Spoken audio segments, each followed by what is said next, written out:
저는 원래 사우나를 진짜 싫어했어요. 그냥 싫어한 정도가 아니라 속으로 약간 무시했어요. 근데 한국 찜질방 한 번 가보고 서양 사우나는 다시 못 가겠더라고요. 뜨거운 방 왜 들어가요? 몸에 뭐가 그렇게 좋다는 거예요? 땀 흘리고 모르는 사람 사이에 앉아있고 수건도 이상하고 공기도 답답하고 둔가지 내고 고생하는 느낌 있잖아요. 저는 예전에 미국 살 때 비싼 사우나를 한 번 가본 적이 있는데요. 그때 제 머릿속에 사우나는 완전히 끝났어요. 뭐 입장료가 비쌌어요. 제 느낌에는 거의 70달러 가까이 냈던 것 같기도 하고. 그래서 생각했죠.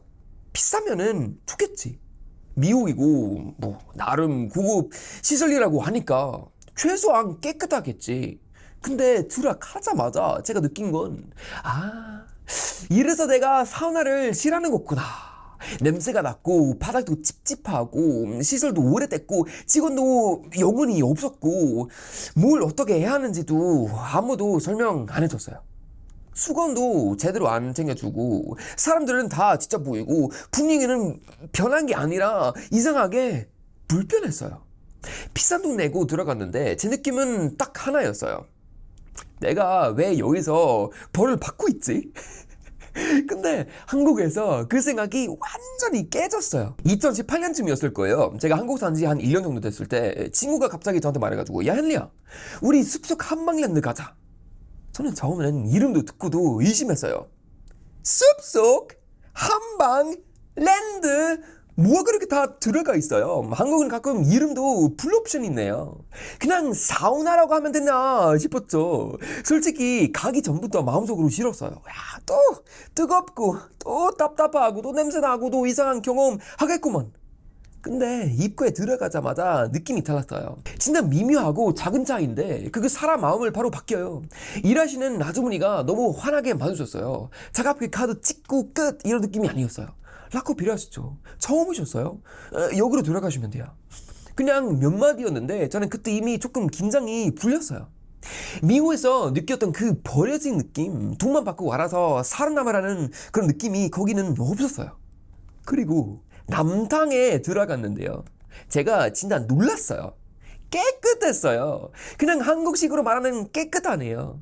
이 정도가 아니었어요, 여러분. 먼지 하나도 없는 느낌. 바닥도 관리되어 있고 물도 이상하게 찝찝하지 않고 사람들도 조용히 자기 일만 하고 있었어요.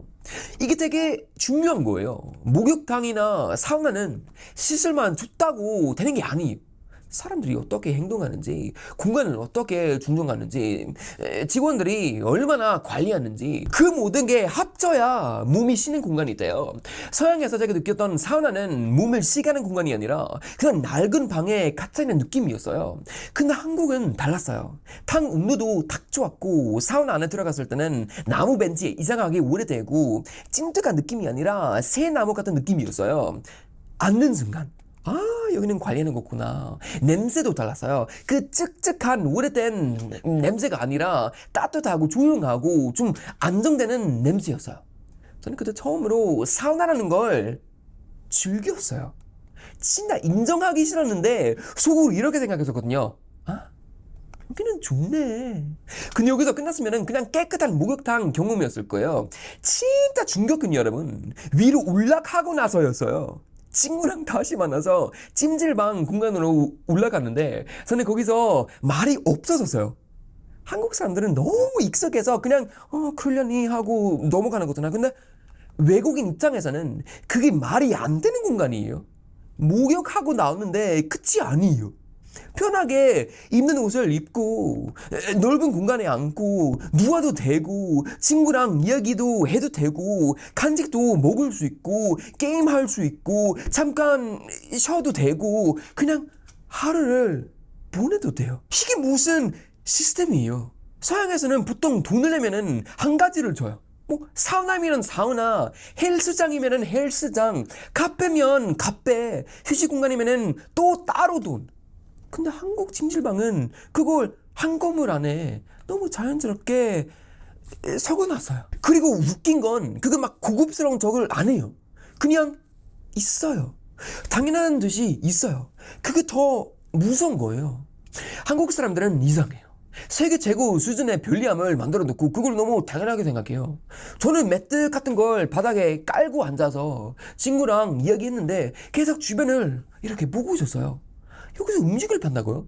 여기서 사람들이 잔다고요? 여기서 가족들이 같이 운다고요? 여기서 하루를 보낸다고요? 그때 제가 느낀 건 여러분, 아, 이건 사우나가 아니구나. 이건 한국식 생활 방식이구나. 사람이 씻고 쉬고 먹고 땀 빼고 대화하고 혼자 있어도 되고 같이 있어도 되는 공간. 그걸 한국은 한국의 문화로 만들어버린 거예요. 아, 맞다. 그리고 밖으로 나가는 작은 공간이 있었어요. 완전히 야외는 아닌데 약간 바깥 공기가 느껴지는 곳이었고 거기서 고구마 같은 것도 있었던 걸 기억해요. 뭐 그 순간 아직도 기억해요, 여러분. 뜨거운 곳에서 나와서 조금 작은 공기를 마시고 몸은 불리고 배는 살짝 고프고 친구는 옆에 있고 이상하게 마음이 변했어요. 그때 저는 농담처럼 말했어요. 야, 여기는 전국 아니야? 그때 한국어 너무 못해가지고 배운 지 얼마 안 된 전국이라는 단어였어요. 근데 파는 진심이었어요. 저는 그때 여기서 살고 싶다고 생각했어요. 제가 싫어하던 걸 한국이 좋아하게 만들었으니까요. 그리고 불가마에 들어갔을 때 그게 또 다른 이야기였어요, 여러분. 정확한 온도는 기억 안 나는데 뭐 한 70, 80도쯤 되는 느낌이었어요.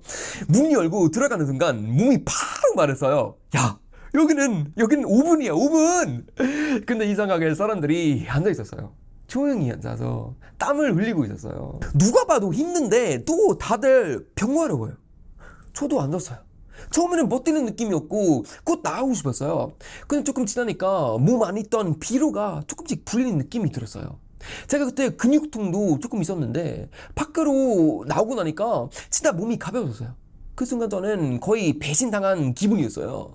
제가 산을 이렇게 오래 싫어했는데 이렇게 오래 욕했는데 사실 내가 싫어하는 건 사우나가 아니라 서양에서 경험한 사구려 관리였구나. 이게 핵심이에요, 여러분.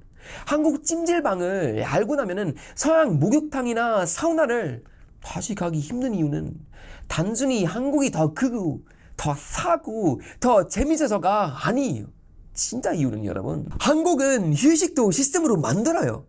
깨끗함, 가격, 직원 태도, 공간, 구성, 음식, 사람들의 눈치, 가족 문화, 혼자 봐도 이상하지 않은 분위기, 친구랑 와도 편한 분위기, 이 모든 게 합쳐서 사람이 마음을 내려놓을 수 있게 만들어요. 서양에서는 이게 진짜 어려웠거든요. 돈을 많이 내도 마음이 안 풀리는 곳이 진짜 많아요. 시설은 비싼데 서비스는 차갑고 공간은 애매하고 사람들은 서로 경계하고 직원은 책임을 비하고 전체 분위기가 그냥 개인이에요. 그래서 쉬러 갔는데 오히려 더 피곤해지는 경우가 있어요. 한국은 반대로 사람이 쉬려면 뭘 빌으러 가는지 너무 잘 알아요. 따뜻한 물, 깨끗한 바다, 조용한 사람들, 사게 먹을 수 있는 간식, 누워도 되는 공간, 혼자 있어도 눈치 안 보이는 분위기, 가족이 같이 와도 되는 안전한 느낌. 이게 별거 아닌 것 같죠, 여러분? 다들 한국 분이라서. 아니에요. 이게 나라의 수준이에요.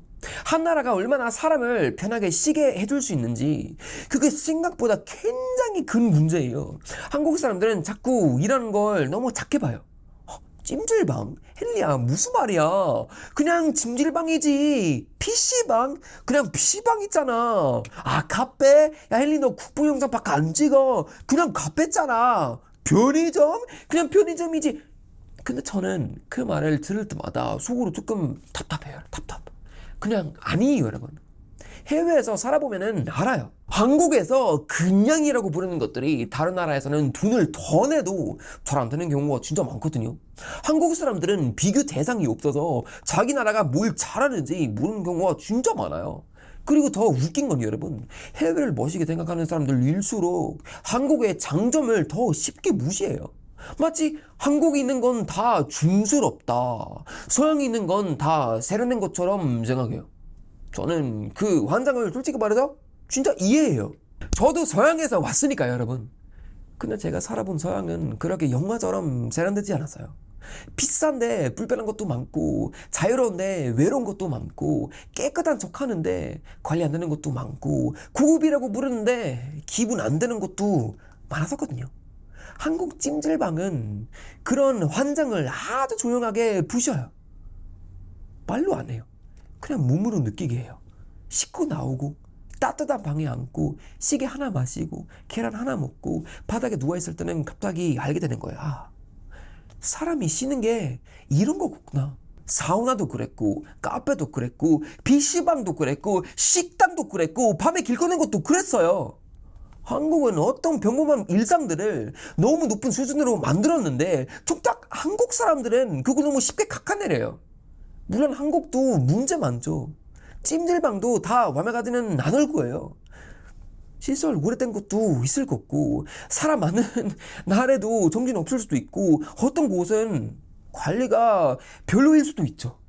근데 제가 말하는 건 여러분 완벽하다는 게 아니에요.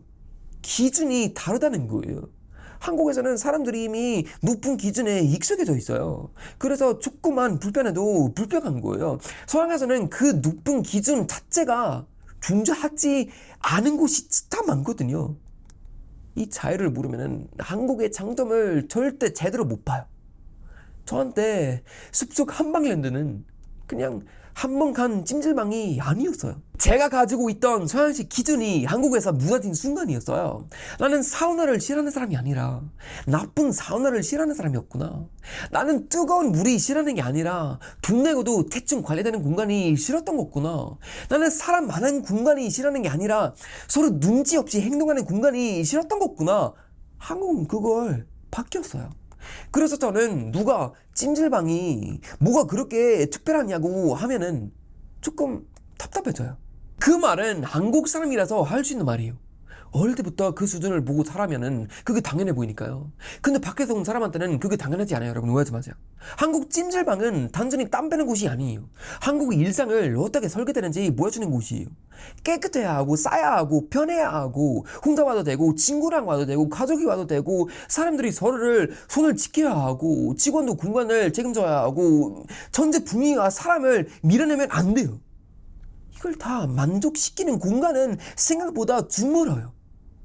그래서 한번 제대로 경험하면은 서양 사우나를 돌아가기가 싫어져요. 왜냐면 몸이 이미 알아버렸구나. 아, 휴식에도 수준이라는 게 있구나. 그리고 한국은 그 수준을 생각보다 훨씬 오래전부터 너무 조용하게 만들어 놓고 있었구나. 저는 아직도 그 첫날 너무 또렷하게 기억해요. 들어가기 전에는 싫었고 들어간 후에는 놀랐고 나올 때는 거의 다른 사람이 됐어요. 사람 하나 바꾸는데 대단한 공간이 필요한 게 아니에요. 가끔은 깨끗한 물, 따뜻한 방, 친절한 직원, 금고구마 냄새 그리고 바닥에 누울 수 있는 조용한 공간이면 충분해요. 한국 사람들은 그걸 너무 쉽게 말해요. 그냥 찜질방이라고 했잖아 헨리야. 그거 별거 아니잖아. 근데 저는 그렇게 말을 못해요. 왜냐면 저는 그 근량이 없는 나라에서는 살아봤으니까요. 한국 찜질방은 알고 나면은 서양 목욕탕을 못 가는 이유는 하나예요. 한 번 몸이 진짜 변한 게 뭔지 알아버리면은 다시 불편한 걸 고급이라고 믿기가 너무 힘들었거든요.